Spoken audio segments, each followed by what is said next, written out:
Hello, my name is Rebecca Waters. I am with the ACFW Ohio chapter. ACFW is the American Christian Fiction Writers Organization. It is a national organization, and we are with the Ohio chapter of that. I'm really excited to introduce our guest today. It's Cindy Thomson. She is a member of ACFW, and she writes some incredible stories about Ireland that take place in Ireland. This is part of her heritage, and it's wonderful to see it come alive. So welcome, Cindy. Hello, thanks for having me. It's wonderful to have you. I want to talk a little bit about your books. You have both fiction and nonfiction. So you want to give us kind of a picture of what you write? Sure. I have a series called the Daughters of Ireland series. It starts with my first published book, Bridget of Ireland. The second book continues that story, Pages of Ireland. The third book in that series is Anya's Son, and it's loosely connected, so it's a totally standalone book. They're based on legends from the early Christian period of Ireland, 4th, 5th century, right after St. Patrick time.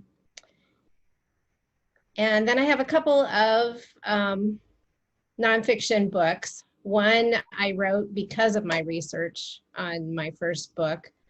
It's called The Roots of Irish Wisdom, Learning from Ancient Voices. And Bridget is in that too, because as I said, that was part of my research. But the three patron saints of Ireland, there are actually three. Everybody knows St. Patrick, but also St. Bridget and St. Columba, or his Irish name, Columkill. And then there's some more history in that book. And then I have another nonfiction book called Celtic Song, which explores the Celtic influence from all of the Celtic countries, not the songs, not the tunes or the rhythms, but just the rhythm of life and how it influenced them in their writings and stories that they passed down.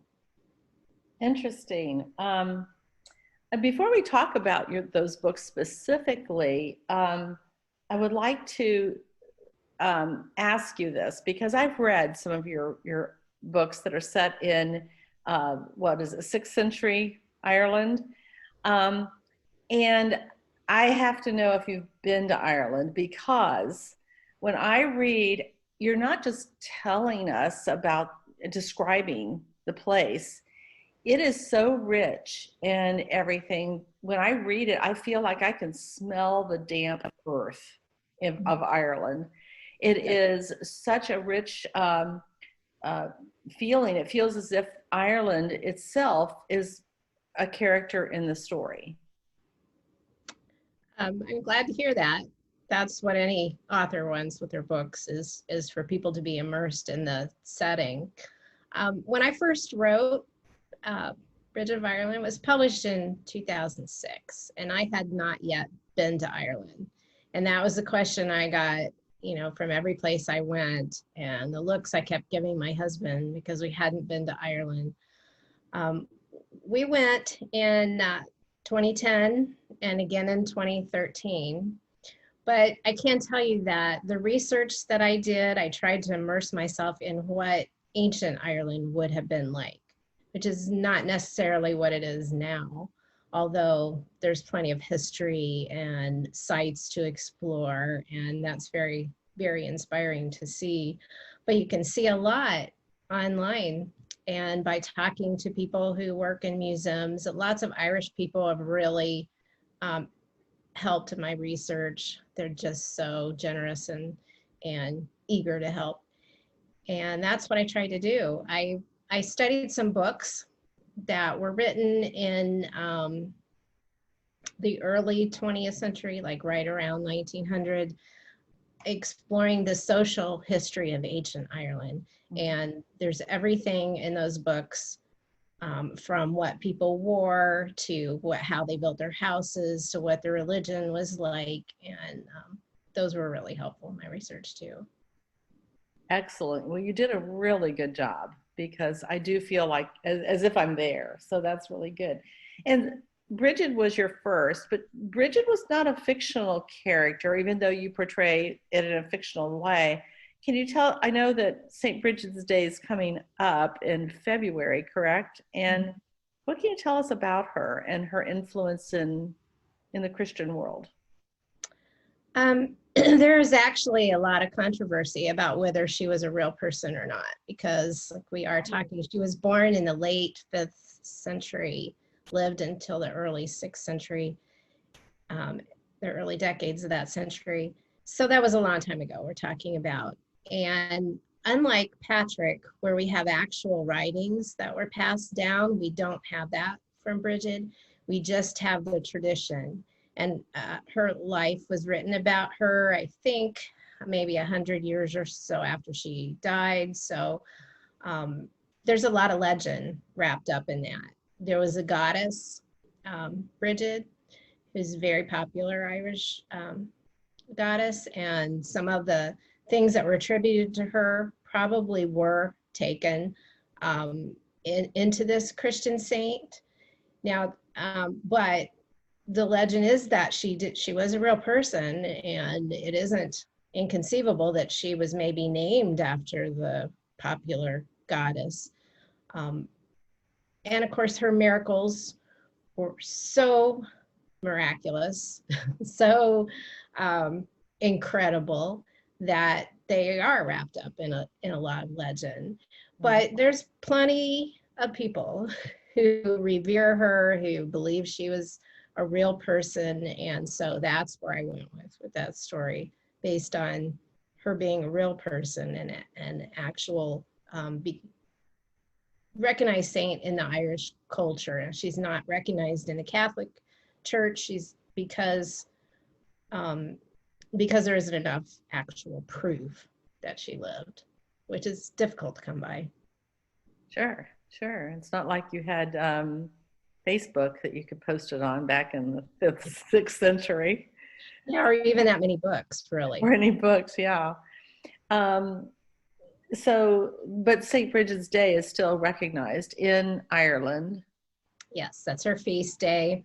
The feast days for the saints are the days that, usually the days that they died. But the thing about her is that it's the traditional first day of spring. It's February 1st, but I like the sound of that. it's when they would start fishing again. It's when the lambs were born, and there is even a legend about Groundhog's Day. Groundhog's Day for us, February 2nd, actually had its roots in St. Bridget, not about a groundhog, but a similar kind of thing. You know, we're looking for spring. Mm-hmm. Interesting. Interesting. Well, so that I can see how you're inspired to write. I can see that you have personal connection to those kinds of books. But I was on your site, and I know that you write things other than fiction and nonfiction as far as the Irish stuff is concerned, but you have an array of interest. Yeah, I do. I do. I have my baseball side. I have some baseball writing that I do, some of it for the Society of American Baseball Research, which it's still the history and the biographies of these players and when they played that really interests me the most, even though I am a baseball fan. But I kind of feel like I have my baseball friends who don't understand these kinds of books, this fiction that I'm writing, and then I have the fiction readers that don't understand the baseball part. But I'm hoping that I can interweave them at some point in the future. With some strong Irish baseball players. which there aren't many. I remember talking to a woman at bed and breakfast when we were in Ireland, and she said, it's not that we don't like baseball here. We just don't understand it. So, there you go. There are Irish baseball players, but it's not, anything like it is here. Right. Well, is there whatever else you want to tell us, that's fine. But before we get too far away from the end of this, before we get to come to the end, I really want to ask you advice you might have for new writers or for people who have been writing for a while but aren't published yet. What kinds of advice? What's the takeaway? Um, my biggest, I don't know if you want to say warning, but is not to get too much in a hurry, because it does take time to learn the craft. It takes time, a lot of time to learn the business.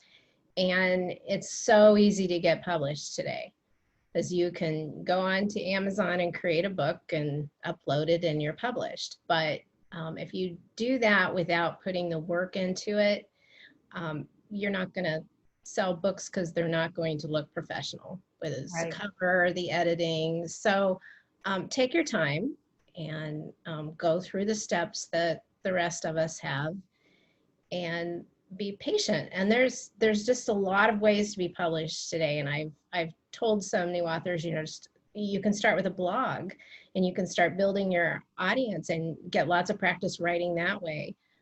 Write in a journal, and work on the book of your heart. You can still keep working on that, but don't think it's finished until you put in the work to learn the industry and to learn the craft.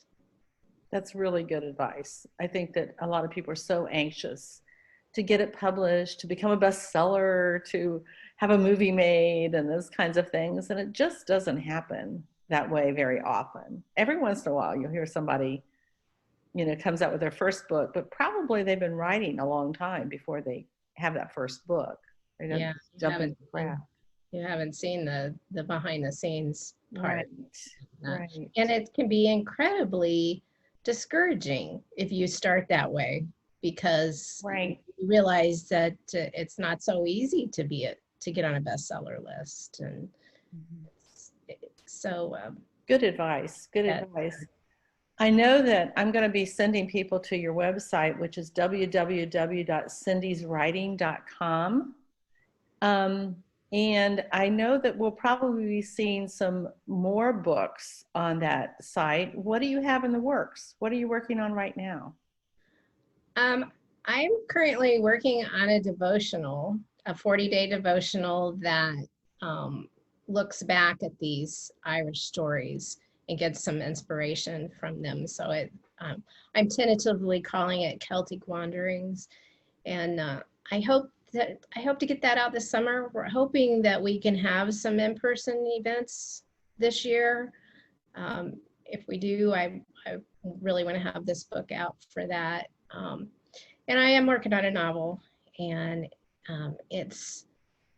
I have one that's completed that I'm shopping with an agent, and then I have the very beginnings of a new one that I'm hoping has that baseball story in it, because there were just some fascinating stories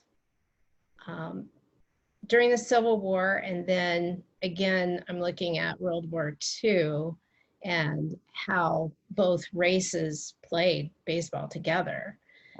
And even though society was not intermingled, and Major League Baseball was not, but it was just becoming after World War II. But during the war, the players played together, and I'm just hoping that will be a part of my story, but it's in the early stages. And that's a very timely, very important message for us to get out, is that there is a precedent set by Jesus to get along with everybody. So I think that's pretty cool. Thank you so much for being with us. Any parting words?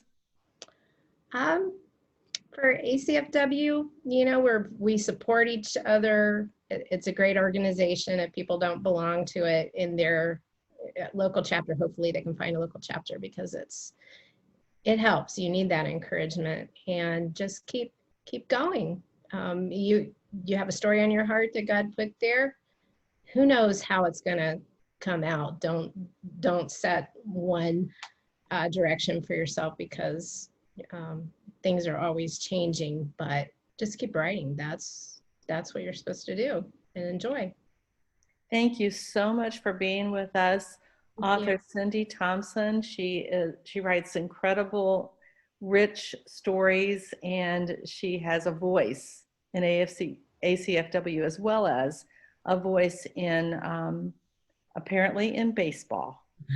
So thank you for being with us today. Thank you. It was a lot of fun. Okay, bye-bye.